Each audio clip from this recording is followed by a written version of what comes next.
দেখি তো মুখে করে কি লুকিয়ে রেখেছে, দেখি দেখি।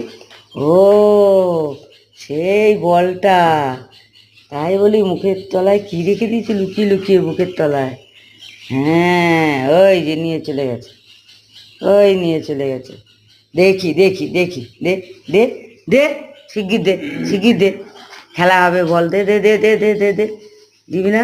তাহলে এইটা কী হবে? এই যে যে যে যে যে লাইটিং বল, লাইটিং বল, লাইটিং বল সব ব্যাগে করে দিয়ে আসবো। তাহলে এই লাইটিং বল কী হবে? দে দে। ওই যাকে ওই বল নিয়েছে, উলের বল নিয়েছে, বল নিয়ে এবার খেলা হবে। ব্যাস ব্যাস, নিয়ে দৌড়, নিয়ে দৌড়। বাবু দে দে, দেখো ও মুখে কিরম ধরে রয়েছে, মুখটা তো বড় হয়ে যাচ্ছে, হা হয়ে যাচ্ছে, হা হয়ে যাচ্ছে। শিগগিরে দাও, দিয়াও, দাও শিগগিরে, দাও। ওই দেখো কিরম, দেখো মুখটাকে কিরম চেপে